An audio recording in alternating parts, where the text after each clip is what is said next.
For me, it's a great pleasure to introduce our great speaker who actually needs no introduction.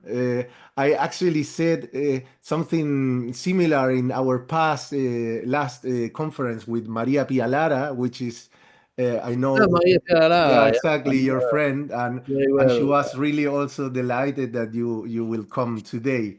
Yeah. Well, we have with us today Professor Hauke Brunkhorst, who, as said, is professor at European University of Flensburg in Germany, and is a renowned scholar in the fields of sociology, philosophy, political science, and more.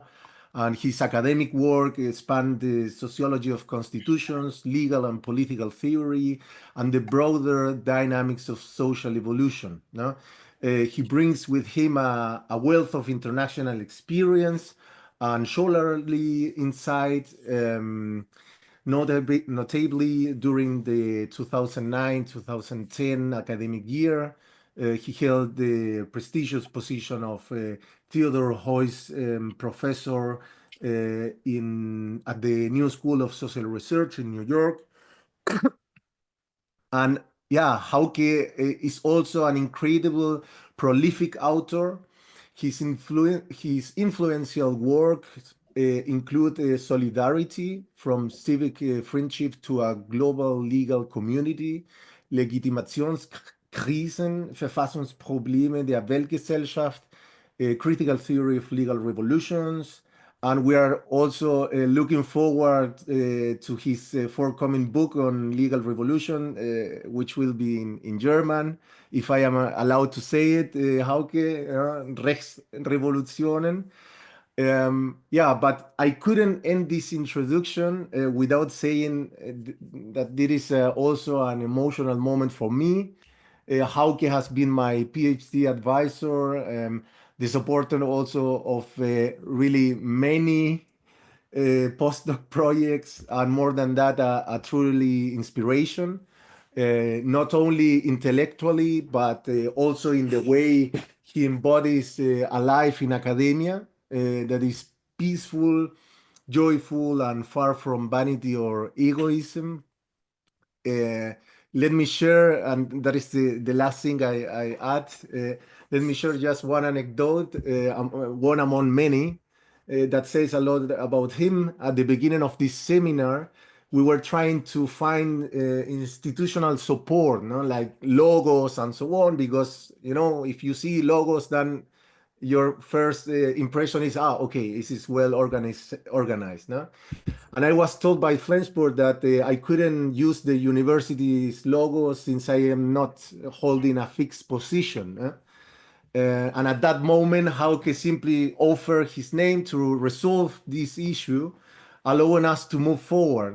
And that's why you see his name also in the poster now. And that kind of generosity is just who he is. No? Yeah, and of course, I could also tell you about the countless discussion we have over coffee, walking, passionately debating, sometimes also fighting over ideas. No? Um, Hauke is a kind of argumentative steer. Yeah, it's a kind of argumentative animal in the best sense. And so with that, thank you, Hauke, for being here today. And la palabra es tuya. The floor is yours. Yeah, thank you very much for the introduction. Thank you very much for having me. And you know the topic, and I begin. It was Max Weber who, in 1920, 2 years after the outbreak of the Russian Revolution and 7 years before the outbreak of the Chinese Revolution, called capitalism the most fateful power in social life. In the preface of his Sociology of Religion, Weber could not have chosen a better moment. The year 1920 marks the transition from liberal to industrial monopoly capitalism, which is in its farthest form had a strong affinity to fascism. However, in 1920, there was a revolutionary alternative that filled large parts of the world with a subjective spirit of enthusiasm. which Kant observed in the 1790s, also 150 years before, as the good with effect, the good with effect, das Gute mit Affekt. In the revolutionaries in Paris, in himself as a writer, and in other intellectuals who took, as he cites, with the Jacobins in their writings. But in the end, the socialist revolution that broke out in Europe in 1918 only produced a form of monopoly socialism. In the famous book from Kuron-Moczylewski from 1969, two Polish authors, that complemented monopoly capitalism, this monopoly socialism, as the manifestation of the objective spirit. This was significantly more repressive than monopoly socialism was significantly more repressive than parliamentary constitutionalism, less efficient, but also much more egalitarian than the societies of monopoly capitalism. Jacek Kuron and Karol Moczylewski still hoped that their book could be a contribution to reform in 1964, when they published their writings in an open letter to the Communist Party, for which the party thanked them with 3.5 years in prison. Even in the early 1960s, Talcott Parsons, the American sociologist, was able to describe the East-West conflict in a much more plausible way, at least normatively more promising than the Cold Warriors on both sides. He saw the basic constellation of world society at that time in a kind of global democracy, with two parties competing for votes of the third world, almost as if picking up where Parsons left off. Luhmann came to the following highly interesting conclusion in 1997 about the competition between the major regional blocs, which, unlike Parsons, leaves the normative perspective aside and focuses on not only but largely on the mutual deficits of these two systems, the Western system of capitalism and the Eastern system of monopoly socialism, monopoly capitalism versus monopoly socialism. First, now comparing it, Luhmann figures out 4 comparisons. First, a global perspective with a view to an uncertain future that must be mastered is the mutually parted by both blocs. Yeah. Second, in both camps there was second a share of rejecting the determination by the past, with the result that unity is not seen as something given by nature or creation, but as something to be achieved and manufactured in future. In both camps, albeit in very different ways, the third point, this is the most important one, emphasis is placed on close cooperation between economics and politics, while other functional systems are neglected or instrumentalized. In both camps, force, the view of the other side, and the conflict for world domination finally became the all-dominant motive. Only in the Eastern Bloc did the overestimation of organization and the underestimation of global functional differentiation lead to collapse. But this does not, of course, mean that the surviving system can regard its own description of society as confirmed. Promptly, the West trusting, end of quote.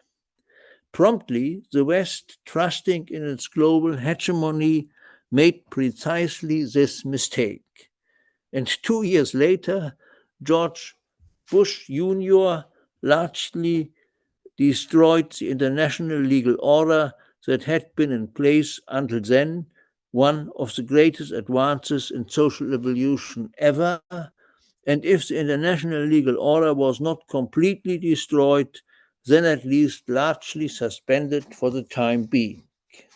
The rest was done by Trump, following strong groundwork laid by Obama and the top of the new American triumphalism, which is not concerned with making America great again, mega, Trump's slogan, but greater than ever before. So in a line with former American, US American triumphalism.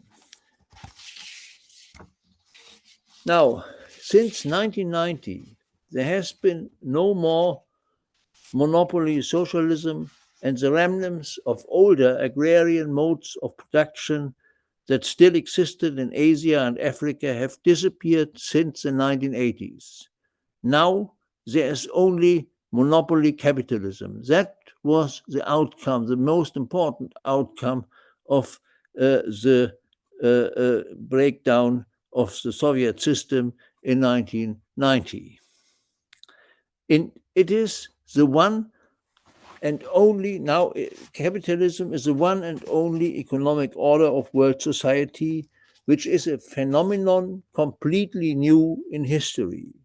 All humans now are living in one and the same society everywhere, yet under conditions, first, of greater inequalities, and second, diversities than ever before.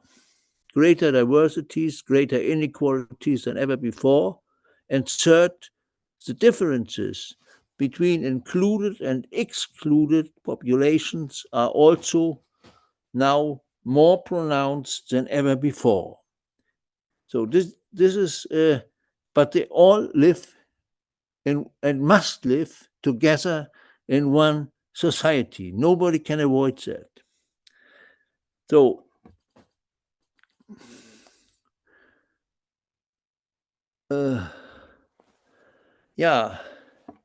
but at the same time, greater inequalities, greater diversities, and than ever before, and greater differences between included and excluded populations than ever before. Maybe because, as a paradox effect, because all social systems and most formations of government, at least counterfactually, are programmed for inclusion, which only could be a serious indicator of a crisis of functional differentiation and formal organization, which are also the basis of modern democracy. And as we will see, there are more. Concerning economy, Horkheimer's famous statement from 1939 referred to the first appearance of monopoly capitalism still is highly relevant today. Those who do not want to talk about capitalism should remain silent about fascism.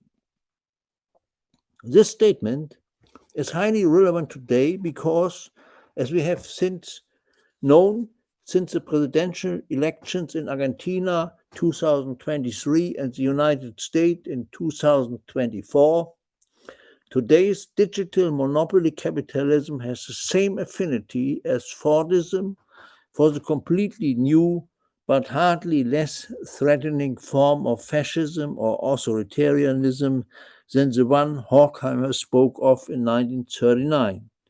And if a Weigel-Lindner-Merz government had come to power in the Federal Republic of Germany in 2025, we would have found ourselves in a situation comparable to that of the US, Argentina, or Hungary.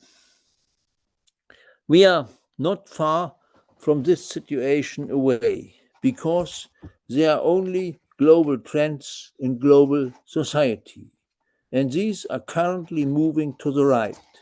Heidi Reicheneck, a German politician from the left party, is right in saying that this development should not just be governed or managed, but changed and reversed, and to be sure, it should also be governed, however, not for the status quo, but for change. But how?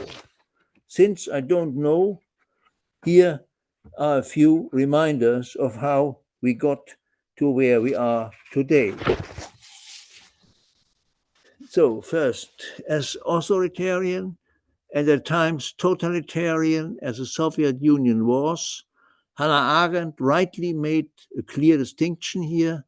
The Soviet Union, nevertheless played a significant role in the greatest defeat ever suffered by the global right. That defeat was the unconditional surrender of Germany and the regime in Japan, which was by no means fascist, but parliamentary in nature, so hardly less criminal. The victory over the global right, under the leadership and massive pressure of the US Roosevelt administration, led to the greatest democratization push in world history. Orchestrated in terms of global and human rights, as Chris Thornhill has shown in a whole series of studies on historical constitutional sociology. Representative democracies that deserve this name and in which human rights are significantly more than symbolic rights according to the three-stage Neves-Löwenstein scale, have only existed since the great transformation of global societies through the ideologically driven, civil war-like Second World War, the almost simultaneous Chinese Revolution, the subsequent decolonization, and the wars of liberation, of national liberation, in what then was known as the Third World. And in the beginning used as a positive term from the actors and politicians of the Third World, that they were now there. There were three words, to have in mind, and that these words should act together and come to terms with one another. But the way, according to the Neves-Löwenstein scale developed by Marcelo Neves, we must distinguish between normative constitutional law that is applied relatively egalitarian and effective, and nominalistic law that is applied very one-sided in praxis, so that the upper social classes appear almost exclusively as plaintiffs in court, while the lower classes appear only as defendants and accused on the second level, and symbolic constitutional law, the third level, which is legally completely ineffective. Law in the books.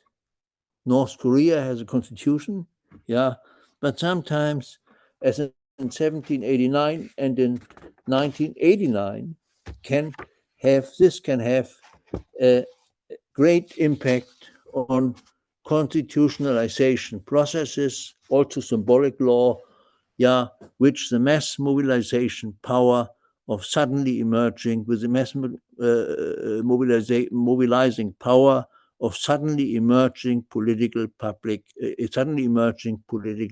sphere. Now, back then, in the middle of the 20th century, modern democracy was only just beginning to take shape. Before middle of the 20th century, nowhere was a democratic state. And only then, it became a constitutive, democracy became a constitutive element of the objective spirit of global society through global law, as a measure of transnational comparison, leading to reciprocal copy and paste, pick and mix, melt and combine between state agencies. So one can show that after 1945, nearly all constitutions of the world changed either through direct change of constitutional law, through interpretation of the constitutional law, or whatever. Yeah. So it changed in the direction of inclusive participatory democracy. And before that, and that is so to say the very beginning of the democratic project. Even if the idea is older and the many countries understood themselves already as democratic, yeah, but this was so to say a pre-democratic situation, yeah, and only after 1945 we have the first real, we are on a track to real democracy. First, in the 1950s and 1960s, almost all old and new nation states, the participatory full inclusion of all social classes became at least symbolic constitutional law in the books, which in the majority of old and new states developed into nominalistic and in large number of countries, not only in the West, even into normative constitutional regimes. By no means as constitutional reality, but certainly as a valid constitutional norm, which, as we could say with Hegel, also has reality because it is law and not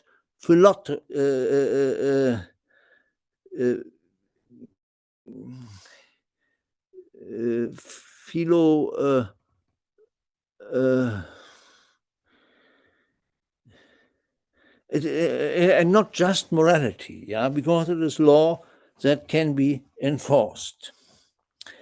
Only after the British forced the Indians to adopt the principle of one man, one vote from the UN manual in 1948, did the Tories, the owners of the supposedly oldest democracy in the world, feel compelled to abolish double voting rights for academics and business people, the university franchise and the business franchise. It's very interesting, this case, because nobody knows that they had until 1948 businessmen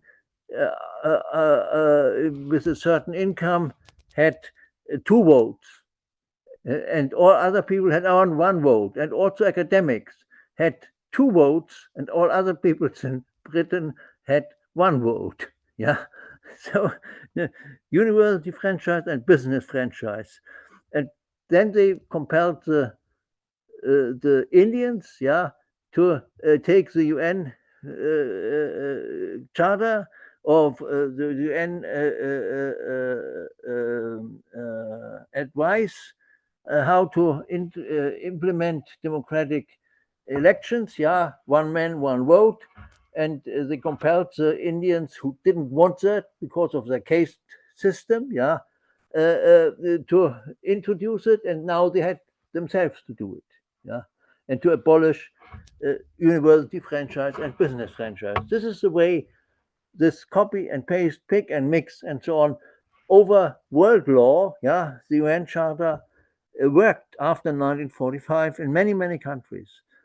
In the US, the reactionary Marshall Court had already ensured in 1810 that private contract law was declared supreme constitutional norm and was immune from any legal restrictions for 125 years. Yeah, that means until 1935. Yeah, in the decision, very significant decision, Fletcher versus Peck, the Chief Justice declared the security of property a human right. Marshall, the Chief Justice. Human right here, human rights were taken seriously at an early stage, in ironical sense, taken seriously, which proscribes, as again, I quote Marshall again, proscribes as sharp limits to the legislative power as a universal principle of equity. Marshall had obviously read Marx before he was born and knew that legislative power posed a revolutionary threat to the capitalist executive state, as Marx wrote in his commentary on Hegel's State of State Law in 1843. The purpose of this ruling was to legalize the theft of indigenous land, which in this state of where was it? North Carolina or something in some southern state, yeah, to legalize the theft of indigenous land, which was only superficially disguised by a pseudo contract, by repealing a conflicting state law through the court. Yeah, so the parliament had decided to give the land back to the indigenous people. Yeah, and the court cancelled it. This was similar to the later Dred Scott ruling, where civilization and human rights were also invoked to legally perpetuate private ownership of human beings, a very famous judgment of the court, and a very shameful judgment of the court also, but this judgment then led, it was one of the causes that led to the Civil War. Second, it was only after the Second World War, in the 1960s, that the participatory full inclusion of all genders and consensual sexual orientations began. For example, after being banned in France at the end of the 18th century with a sharp emphasis of guillotine, women's suffrage was first introduced in 1838 on the tiny Pacific island of Pitcairn and made its long way back via New Zealand, 1894, 50 years later, first to North America in 1918, again 20 years later, then with the Allied troops in 1944 back to Paris. Legal equality took a little longer everywhere, legal equality of women, and only gained momentum in the 1960s in the Federal Republic of Germany, for example, only with the entry of the Green Party into parliament.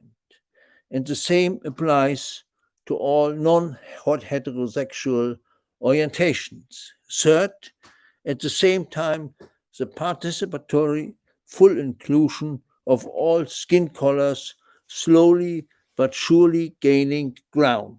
For the West, the hesitant abolition of the US apartheid regime is a signal to the liberation movements of the global community to accommodate the decentralization of colonial and post-colonial Occidentalism.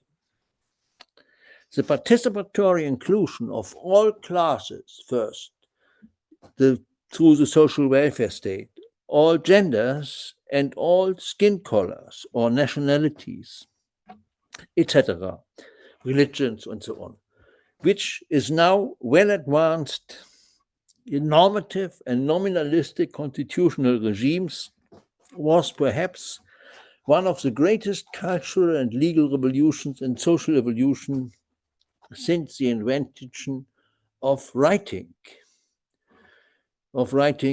some 10,000, some thousand years ago.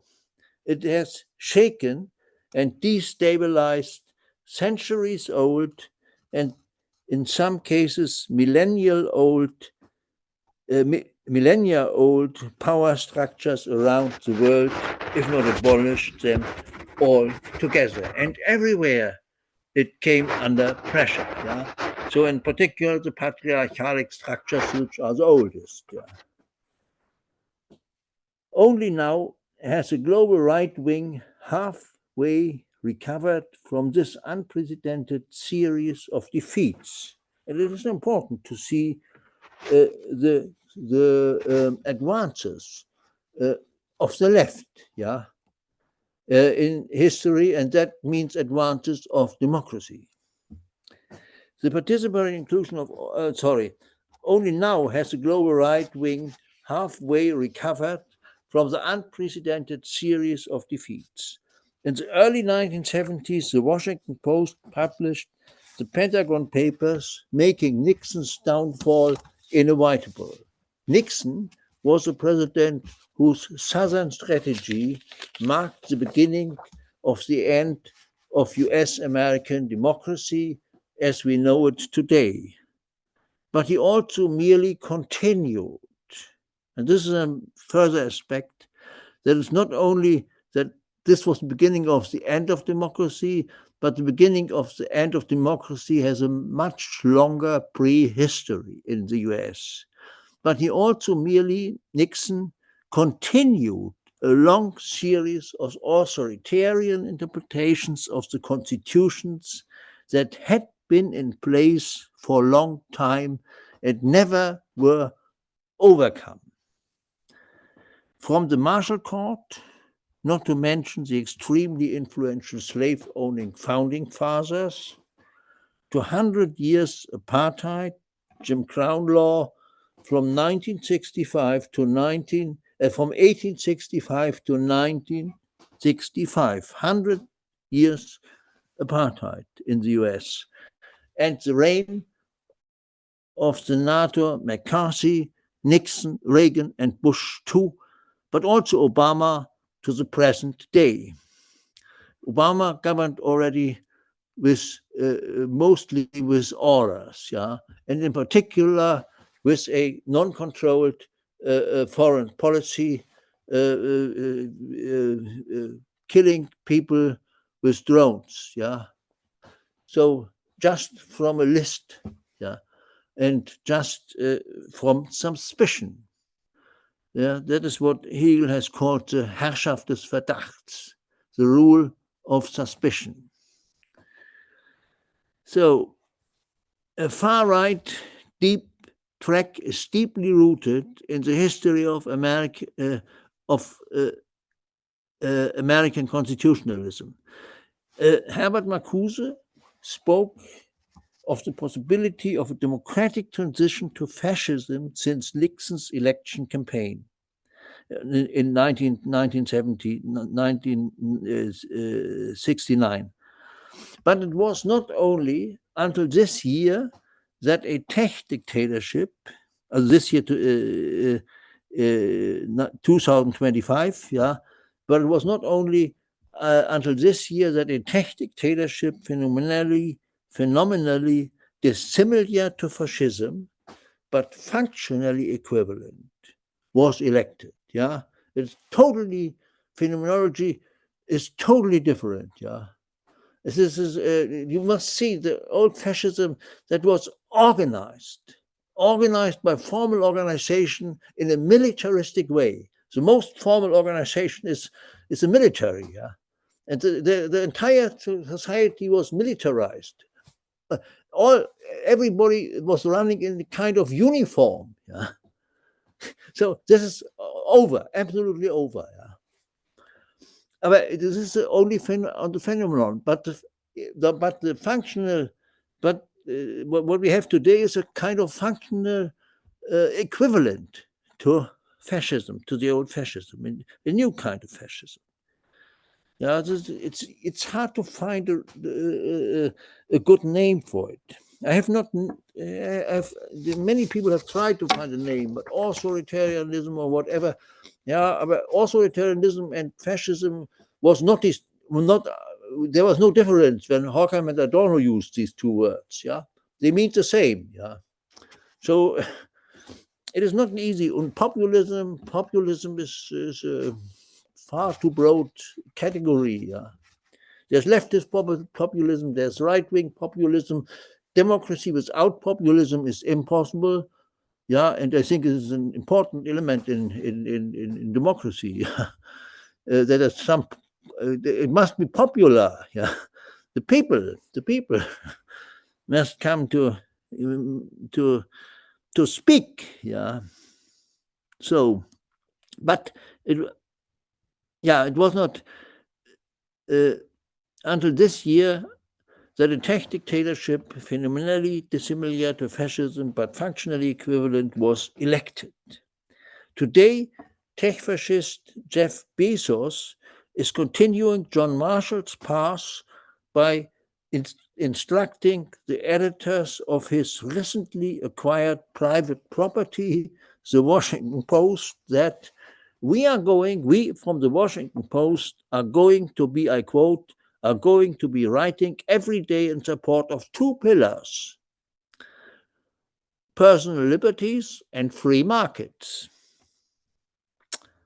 Who wonders? End of quote.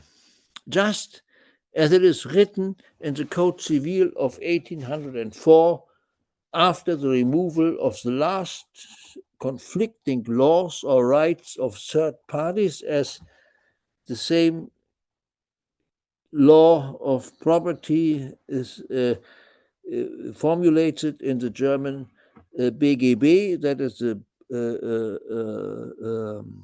Bürgerliche Gesetzbuch, the civil law code.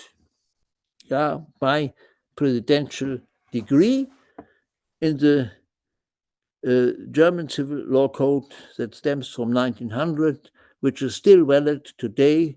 It reads, the owner of a thing may dispose of it as he wishes and exclude others from any influence. Yeah, these are two kinds of rulership, yeah, or two kinds of domination. Yeah, so to do with this property what you wish to do, and to exclude the second, yeah, others from any influence. This article, together with another one about it goes more to the capitalist production, is well hidden in the civil law code and constitutes a de facto fundamental right. Yeah, a Grundrecht, or a kind of human right. Yeah, as Marshall said. The global right wing, the far right, which, like John Marshall, the Roberts Court, Citizens United versus Federal Election Committee, yeah, this was a judgment of the court that the present, this is the same as the present court, the Roberts Court from 2010 or 11, that that every spending of money for elections is allowed as free speech. Yeah, if Elon Musk gives $1 million to someone to vote for Trump, it is an argument made of. It's an argument. I mean, $1 million is an argument. And this is a kind of free speech, yeah, and therefore you can use your money to, yeah, just to smear the politicians, yeah. The owner, is the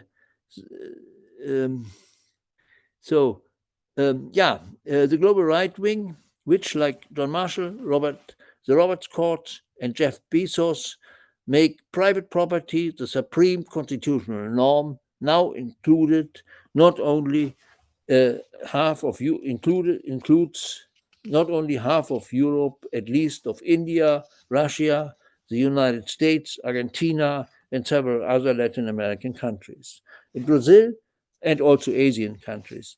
In Brazil, the largest, richest, and most powerful country of the subcontinent, only one political figure, Lula, is still preventing the march of the radical right. All countries in the Middle East and Asia Minor, including Israel, now belong to this group, always NATO countries, often as pillars of the military alliance. The same, Turkey, for example. The same applies to state-like terrorist organizations such as the far-right Hamas, or failed states such as Yemen, Saxony, a German state in the east, or Iran.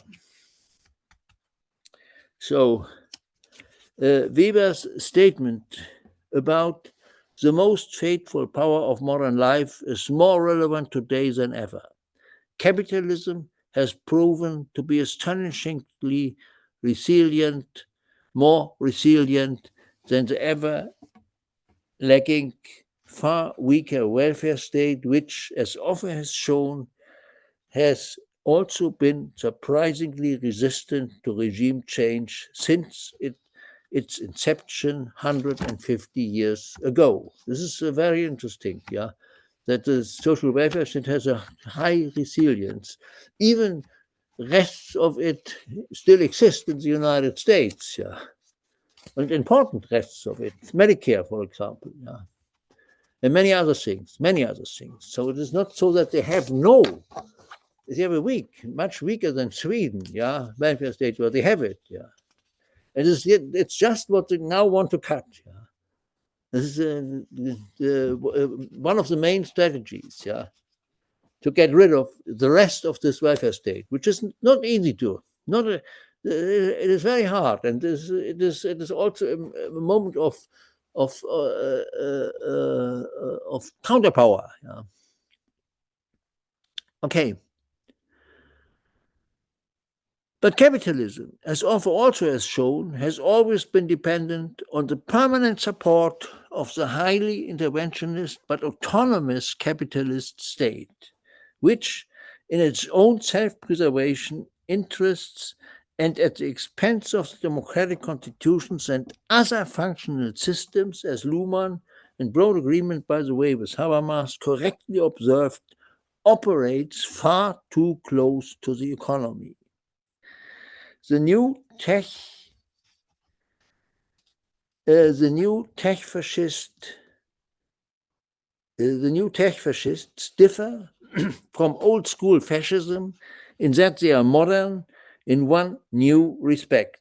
They seem to have recognized the digital dissemination media are putting pressure on formal organizations and maybe structurally overwhelming them, and that without the ability to act, there would be no functional differentiation, which would be a disaster.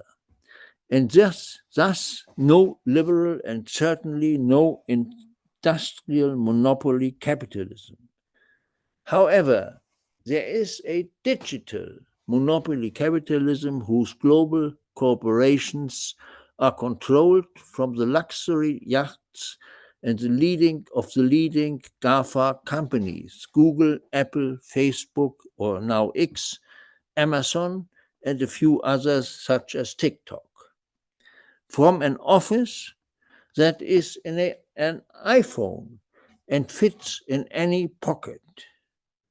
Alongside, so no formal organization needed for that, indeed,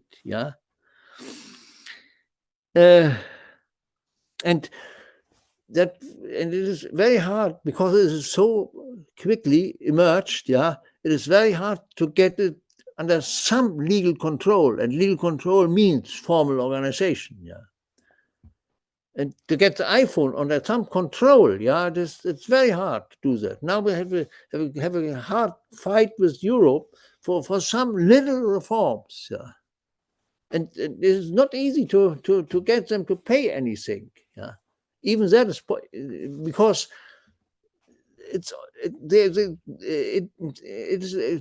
they were so quickly coming that they have a position where the processes have to be done on special places, yeah, and so on and so on, yeah, and they are backed by those countries in which they have their basic basic place, yeah, and there's also the if you sue them, yeah, you have to go there, and so on and so on, yeah. So good.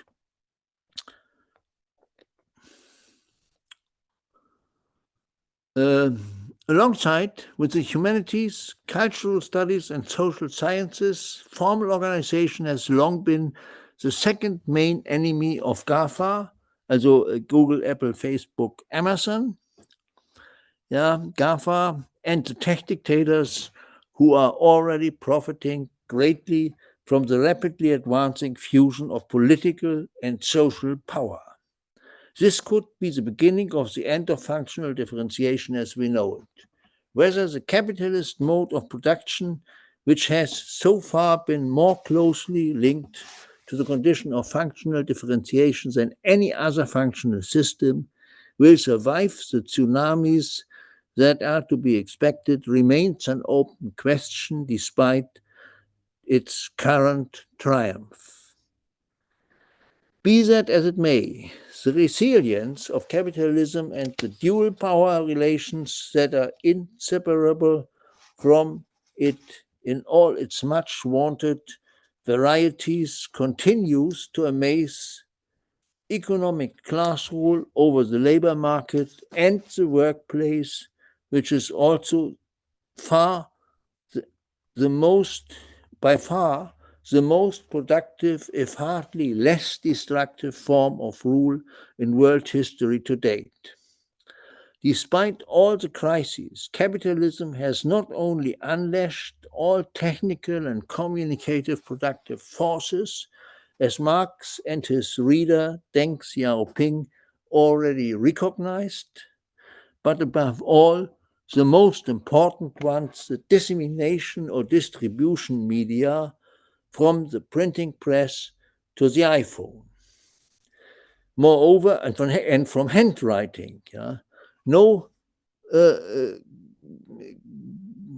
urban, agrarian, imperial class society without writing. Yeah, it's impossible without writing. Yeah, and there is no functional differentiation, no modern organization, no centralized state power, no modern military, and so on, without the printing press. Yeah. And so the entire society is, if there is something that shapes society from the technical side, these are the communicative productive forces of the dissemination of the basic classes, the three basic classes now of dissemination media: handwriting, printing press, digitalization, yeah, or internet. Yeah. Moreover, capitalism has repeatedly reinvented itself as a form of domination in its most important variety. This is its most important variety, beginning with the agrarian capitalist plantation slavery from 1450 to 1870, whose extent has been completely suppressed until recently, and whose unprecedented accumulation of capital made the takeoff of liberal industrial capitalism with its free labor, money, and real estate markets from circa 1820 to 1920, the runtime of Hegel's philosophy of law, possible in the first place, the industrial capitalism with the liberal phase of a liberal period of industrial capitalism was enabled by basically the capital that accumulated through the plantation slavery. When the consistently capitalist world of European states was in its ruins around 1920, finance-driven industrial monopoly capitalism of state-regulated and deregulated markets, approximately 1920 to 2000, spread from America, and on the back of US America's increasingly imperial state apparatus that emerged as a real victor of the First World War, made its way around the world. And today we are seeing that for the first time, the new medium of dissemination, location-independent digital communication, does not seem to be giving rise to a new mode of production or a new social formation, as all previous media of dissemination have done. But the media revolution, the great transformation, it's not really a revolution, it's a great transformation, of digital media is not over. There's much to come, and it is the probability that it finally will change everything, as any media revolution before, is still high, I would say. So now, solutions. Digital monopoly, mark of interrogation. Digital monopoly capitalism has created a question mark. Digital monopoly capitalism has created a new ownership structure that not only pushes for the fusion of social and political power at the expense of formal organization, the proprietary markets, the platform capitalism, which gives tech dictators the power to exclude anyone they don't like from the market at any time, from the consumer goods market, the capital market, the labor market, and so on. This explains, together with the only almost seamless digitized surveillance system of the workplace, the historically unprecedented rates of exploitation and profit of the tech corporations on whose lifetime the entire global economy hangs. Moreover, no car is running from the Fließband, without digital steering, now.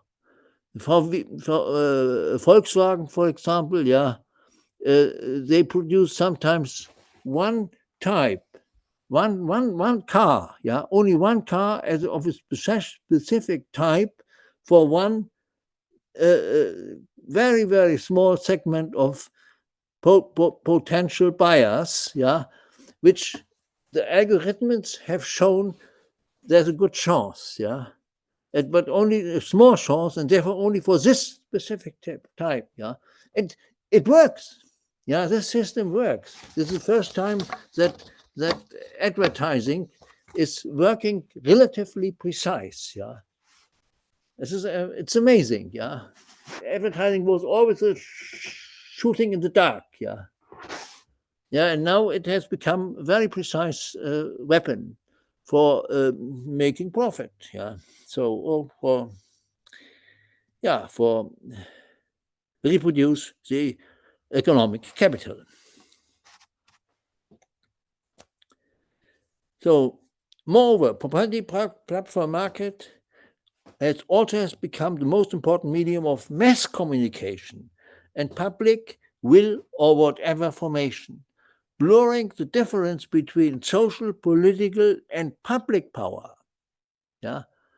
Then it's also a market for this is a real marketplace of ideas. Yeah, it is a marketplace, nothing else. Yeah, and it's a marketplace which produces public opinion. Yeah?